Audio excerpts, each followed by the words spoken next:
America's building trades are facing a crisis, and the reasons are many. By the year 2030, for every 3 tradesmen who retire, there's only 1 to fill their shoes. Only 6% of high school students are considering a career in the trades. Meanwhile, high schools have all but forgotten industrial arts classes. So what can we do to avoid the disaster that's looming on the horizon?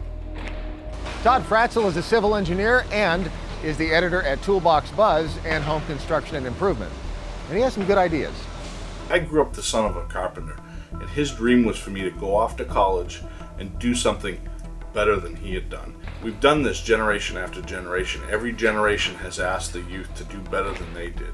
And what it has created in our country is a vacuum of more and more young people going off to college and feeling as if these trade jobs are lower than them, that they are not going to provide for them, and that they are not as good as the jobs they might get from college. At the same time in our country, there's a huge number of people graduating from college that have no jobs.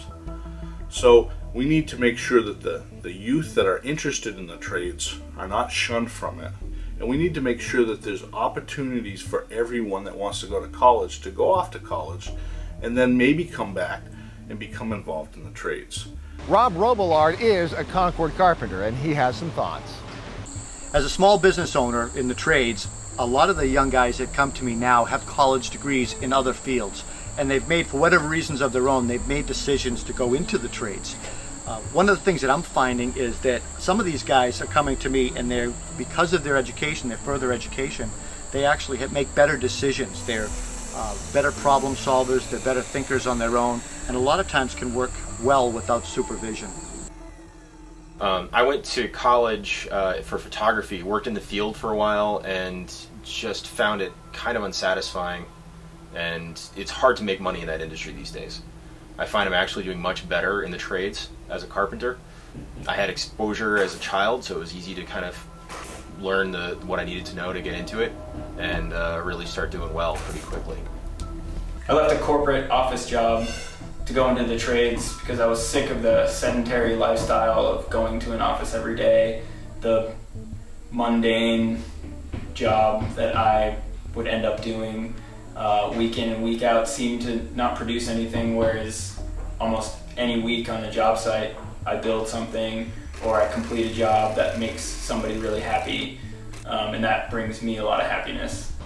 We talked to some of the guys on this site to get their ideas.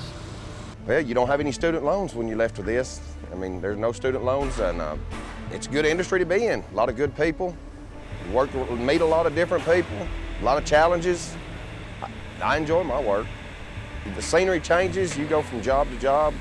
Bigger jobs like this, maybe 2 a year, see different places. I've been all over the country pretty much doing this work. The thing about it, when these guys develop a trade, whether it's HVA or plumbing or whatever, electrician, they have that luxury of someday stepping out on their own and starting their own business. Once they learn this trade, the sky's the limit as to what they want to do. Get in early. The sooner you start, the sooner you move up. And like I said, you get what you put into it. If you just want to walk around and do the bare minimum, you'll be what you are, a laborer the rest of your life. If you want to learn, pay attention, learn, and do it, you can move up quick. So if you or someone you know is deciding on a career direction, deciding on a new path, deciding what to do for a living, consider one of the trades. It may be the best choice you ever made.